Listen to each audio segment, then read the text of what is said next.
हाय, मेरा नाम जिनी है। आपके पास कितने इंस्टाग्राम फॉलोअर्स है? मेरे पास लगभग 5 लाख है। लोग मुझे इतनी बार डेट पर चलने के लिए पूछ चुके हैं कि मैंने तो उनको जवाब देना भी बंद कर दिया है। लेकिन थोड़ी टाइम पहले मेरे पास एक इंटरेस्टिंग मैसेज आया था। जस्ट इमेजिन, मुझे न्यूयॉर्क के फेमस ब्लॉगर एलेक्स के इंटेलेक्चुअल यूट्यूब शो में हिस्सा लेने के लिए इनवाइट किया गया था। उसके तो 1 मिलियन से भी ज्यादा सब्सक्राइबर थे। मैं बहुत खुश थी। मेरे लिए ये खुद को प्रमोट करने का और ज्यादा सब्सक्राइबर्स पाने का अच्छा मौका था। ऑफ कोर्स मैं तैयार हो गई, लेकिन फिर उन्होंने मुझे उस एपिसोड का टॉपिक बताया, जियोग्राफी। मुझे वो सब्जेक्ट बिल्कुल भी नहीं पसंद था और क्लासरूम में भी मैं टीचर की बात सुनने के बजाय म्यूजिक सुनते रहती थी। लेकिन मैं उस शो में अपनी बेइज्जती बिल्कुल भी नहीं करवाना चाहती थी। इसलिए अगले ही दिन मैंने स्कूल के सबसे बड़े नर्ड से मुझे थोड़े दिन ट्यूशन देने के लिए बोला, लेकिन उन्होंने बहाना बनाकर मुझे मना कर दिया। उनके पास इसके लिए टाइम नहीं था और उन्हें एग्जाम्स के लिए प्रिपरेशन करनी थी। या श्योर, वो लोग बस मेरी खूबसूरती और मेरी पॉपुलैरिटी से जलती थी।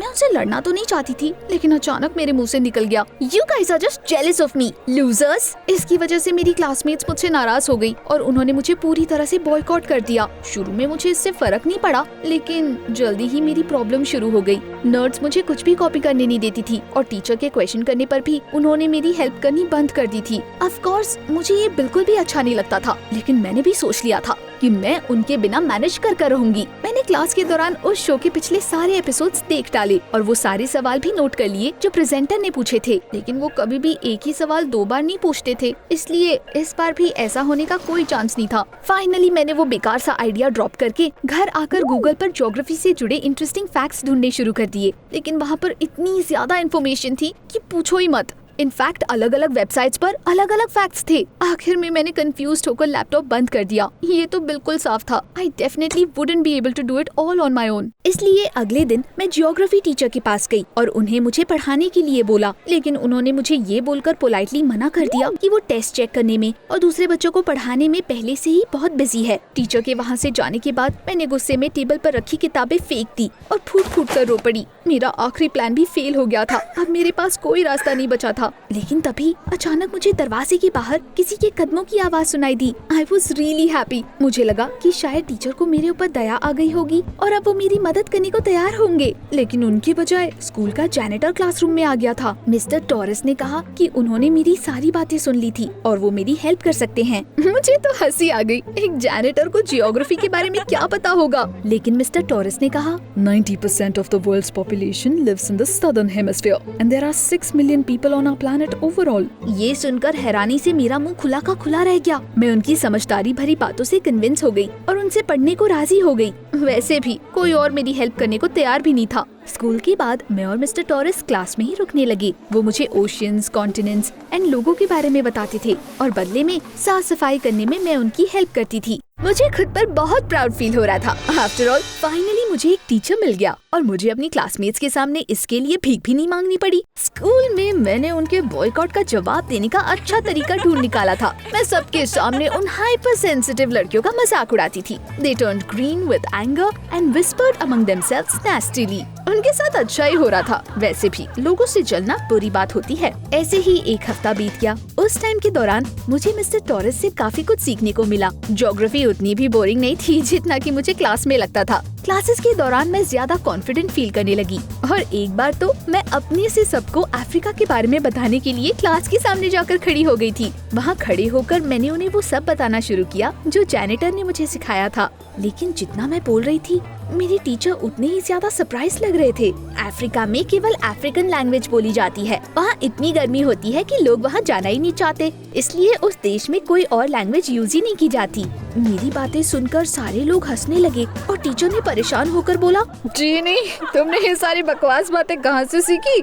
अपनी सीट पर जाकर बैठ जाओ और पैराग्राफ पढ़ो। टीचर ने बुकमार्क करके मुझे एक किताब दी। मैं वापस अपनी डेस्क पर आ गई और वो पैराग्राफ पढ़ना शुरू किया। उससे मुझे पता चला कि अफ्रीका में 2000 से ज्यादा लैंग्वेजेस बोली जाती है और वहाँ का एवरेज एनुअल टेम्परेचर कभी भी 30 डिग्री से ज्यादा बढ़ा ही नहीं। Long story short, I totally screwed up. और ये सब उस जैनिटर की गलती थी। उसने ही मुझे वो सब नॉनसेंस बातें बताई थी। मैंने उनकी दूसरी स्टोरीज का पता लगाने का फैसला किया जस्ट इमेजिन, वो सारी बातें झूठी निकली। मैं गुस्से से आग बबूला हो गई। मैंने मिस्टर टॉरस को ढूंढकर उन्हें बहुत बुरा भला कहा और अपनी एंग्री स्पीच खत्म करने के बाद वहाँ खड़े लड़के के हाथ से कॉफी का ग्लास छीनकर जमीन पर उसे गिरा दिया और कहा, ये लो, साफ करो, जिसका जो काम है उसे वही करना चाहिए। मिस्टर टॉरस ने मेरी बात मानकर तुरंत फ्लोर साफ करना शुरू कर दिया, लेकिन उसके बाद भी मेरे दिल को सुकून नहीं मिला। अब मेरे पास शो के लिए ठीक से तैयारी करने का टाइम तक नहीं था। घर पर मैंने शो पर ना जाने का फैसला लिया था, लेकिन जब एलेक्स का ब्लॉग देखा तो उसमें ऑलरेडी ये अनाउंसमेंट हो चुकी थी कि वो अपना अगला एपिसोड मेरे साथ करने वाला है। अब मैं पीछे नहीं हट सकती थी। मुझे किसी बड़े प्लान की जरूरत थी। एलेक्स उम्र में मुझसे थोड़ा ही बड़ा था। मैंने उसे अपने प्यार के जाल में फंसाकर उससे आंसर्स निकलवाने का सोचा। With my appearance it would be a piece of cake, I think. उसकी इंस्टाग्राम स्टोरीज में लोकेशंस देखकर मुझे पता चल गया कि एलेक्स अक्सर किस कैफे में जाता था। मैंने वहाँ पर उसका वेट करना शुरू कर दिया। जब वो अपनी टेबल पर जाकर बैठ गया तो मैं उसके पास से गुजरी और अपनी परफॉर्मेंस शुरू कर दी। मैंने उसके ऊपर अपने खाने का ट्रे गिराकर उसकी शर्ट खराब कर दी। एलेक्स गुस्से में तुरंत अपनी सीट से उठकर खड़ा हो गया, लेकिन मैंने बिल्कुल भी टाइम वेस्ट नहीं किया। मैंने एलेक्स को देखकर प्यार से स्माइल करते हुए माफी मांगी और उसकी शर्ट उतार ली। Oh my God, I am so clumsy. 1 minute रुको, मैं तुम्हारी शर्ट को दोबारा से बिल्कुल नए जैसा बना दूंगी। मैंने बाथरूम में जाकर तुरंत उसकी शर्ट साफ कर दी और उसे हेयर ड्रायर से सुखा भी दिया। जब तक मैं वापस गई, एलेक्स का गुस्सा शांत हो गया था। उससे माफी मांगने के लिए मैंने उसे पॉपी प्ले टाइम गेम पर बेस्ड हॉरर एस्केप रूम में इनवाइट किया।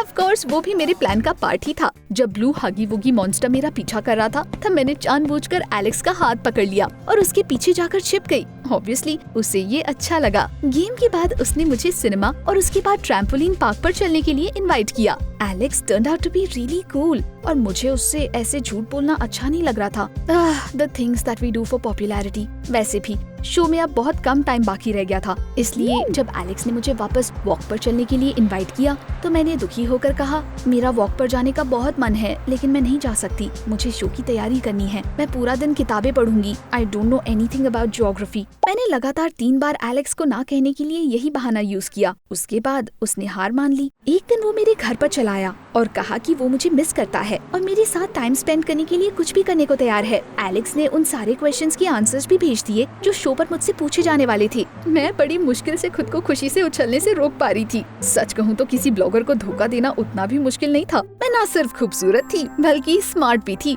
और मैं सबको ये बताना चाहती थी। अगले दिन मैंने अपने क्लासमेट्स के सामने अपनी बढ़ाई करते हुए कहा कि शाम को शो में मैं बिल्कुल छा जाऊंगी। सबने स्ट्रीम देखने का वादा किया, लेकिन उनमें से एक नर्ड फ्रांसिस, वो हंसने लगी। ऑब्वियसली वो मुझसे जेलस थी। कोई भी उसकी जैसी बहन जी को डेट क्यों करना चाहेगा, इसलिए वो मुझ पर हंस रही थी। इंटेलेक्चुअल शो पर जीतने के बाद मैं उसका फेस देखना चाहती थी। शाम को मैं पूरी तैयारी के साथ सेट पर गई। एलेक्स ने मुझे एक बटन के सामने कुर्सी पर बिठा दिया और अपने बारे में बताने के लिए कहा। मैंने कैमरा पर अपनी तारीफ की और आखिर में कहा, using this opportunity I want to say hello to my classmate the bookworm Francis. लेकिन उसके बाद एलेक्स ने कहा कि मैं उसे इन पर्सन हेलो बोल सकती हूँ।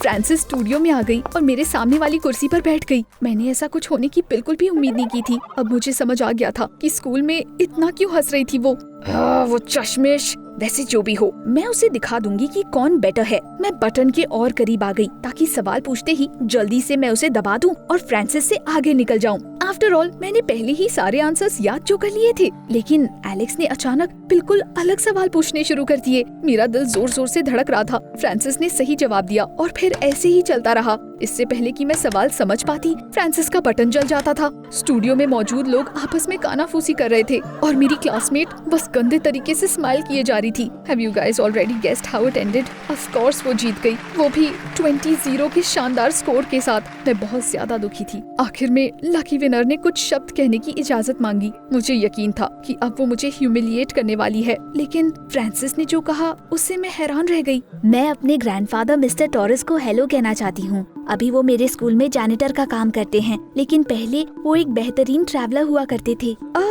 ग्रैंडफादर? तो ये बात थी। वो बुढ़ा अपनी पोती के कंपेटिटर को रास्ते से हटाने के लिए जानबूझकर मुझसे झूठ बोलता था। मैं तुरंत स्टूडियो से निकलकर बाथरूम में जाकर छिप गई। ये सब मेरे लिए बहुत ज्यादा फ्रस्ट्रेटिंग था और इसीलिए मेरी आंखों में आंसू आ गए। Why is life so unfair? मैंने मिस्टर टॉरस के बारे में कुछ बुरा कमेंट करने का सोचा ताकि सबको पता चल जाए कि उनके वंडरफुल ट्रैवलर ने कितना घटिया काम किया है और तभी मुझे इंटरनेट पर उनका एक वीडियो मिला। मैंने क्यूरियस होकर उस पर क्लिक किया। असल में अपनी जवानी के दिनों में मिस्टर टॉरस एक रिसर्चर थे। उन्होंने कई अलग अलग देशों में ट्रैवल करके दुनिया के बारे में बहुत कुछ जाना था। जरा सोचिए, वो कई महीनों तक अंटार्कटिका में भी रहे थे। But during one of his expeditions he had fallen of his horse and severely injured his head. उस एक्सीडेंट के बाद मिस्टर टॉरस का ब्रेन डैमेज हो गया था, इसलिए वो अपनी जॉब पर वापस नहीं गए और उन्होंने जैनिटर का काम शुरू कर दिया। वो सब जानने के बाद मुझे खुद पर काफी शर्म आई। मिस्टर टॉरस सच में मेरी हेल्प करना चाहते थे, लेकिन अपनी बीमारी की वजह से वो कंफ्यूज्ड हो गए थे और उन्होंने मुझे गलत फैक्ट्स बता दिए थे। आई फील सो बैड कि मैंने उन्हें सबके सामने ह्यूमिलिएट कर दिया।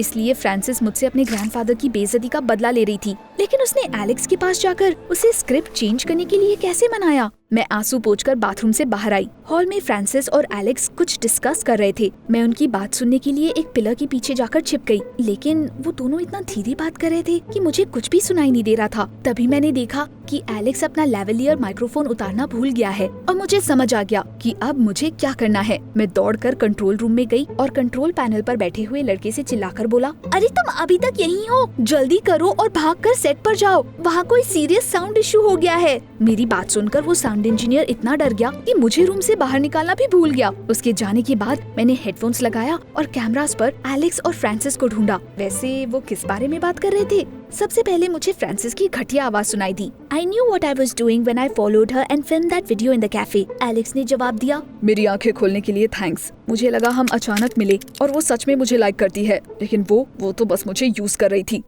वैसा कुछ भी नहीं हुआ जैसा मैं चाहती थी। मैं सच में एलेक्स को लाइक करती थी और उस स्टूपिड शो के बाद मैं उसे डेट भी करना चाहती थी, लेकिन अब वो वापस कभी मुझ पर भरोसा नहीं करेगा। मैंने अपना सर पकड़कर जोर से कहा, गॉड आई एम सच अ फूल, मैं सच में एलेक्स को लाइक करती हूँ। उसके बाद मैं हेडफोन्स उतार कर घर चली गई। मैं पहले कभी इतना सैड नहीं हुई थी। अनजाने में मैंने 3 लोगों को हर्ट कर दिया था, Alex, Francis and her grandfather. मैं बेड पर लेटकर सोच रही थी कि अब मुझे क्या करना चाहिए, पर तभी अचानक दरवाजे की घंटी बजी और कुछ सेकंड बाद मॉम एलेक्स को लेकर मेरे रूम में आ गई। मैं तुरंत उठकर बैठ गई और मैंने अपने बाल सही करते हुए पूछा, What are you doing here? Alex ने मुझे एक इयररिंग दी। उप्स, हेडफोन्स उतारते वक्त शायद वो वहीं पर गिर गया। Since Alex found it, it could only mean one thing. उसे पता था कि मैं कंट्रोल रूम में थी। चोरी से मेरी बातें सुनते वक्त तुम कुछ भूल गई थी। साउंड इंजीनियर का माइक्रोफोन ऑन था और मेरे ईयरपीस तक तुम्हारी सारी आवाज ट्रांसमिट हो गई। मैंने तुम्हें खुद से बातें करते हुए सुन लिया था। मैं शर्म से लाल हो गई, लेकिन फिर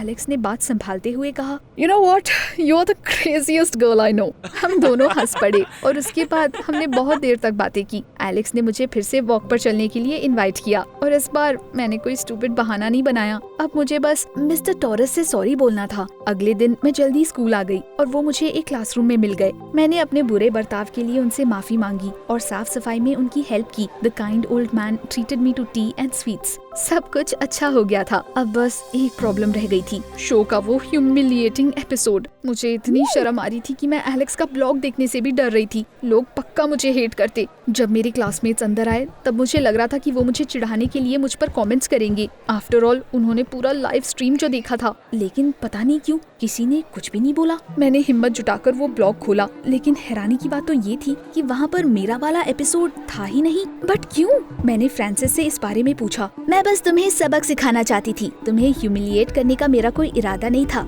So I convinced Alex to record it and not stream it. Don't worry, वो इसे पोस्ट नहीं करेगा। मैंने खुशी से फ्रांसिस को गले लगा लिया, लेकिन उसने मुझे दूर करते हुए बोला, Hold your horses. इसका मतलब ये नहीं है कि हम फ्रेंड्स हैं। अगर तुमने मेरे ग्रैंडफादर को दोबारा हर्ट किया तो मैं सबको तुम्हारा वो एम्बैरेसिंग वीडियो दिखा दूंगी, समझी? अब मैं किसी को भी हर्ट करने नहीं वाली थी। जो कुछ भी हुआ उसके बाद मैं बदल चुकी थी। मुझे समझ आ गया था कि ना ही कोई मुझसे जलता था और ना ही कोई मेरा बुरा चाहता था। मैं बस अपने आप से इतनी ऑब्सेस्ड थी कि मैं ये समझ ही नहीं पाई। इतना सब होने के बाद मुझे अपनी नई हॉबी मिल गई। Have you guessed what it is yet? सही सोचा, it's geography. मैंने इसे ज्यादा पढ़ना और अलग अलग देशों के बारे में डॉक्यूमेंट्रीज देखना शुरू कर दिया। अब मैं अपनी पूरी फैमिली के साथ एक अच्छी सी ट्रिप पर जाना चाहती हूँ। अगर आप मेरी जगह होते तो आप कहाँ जाते?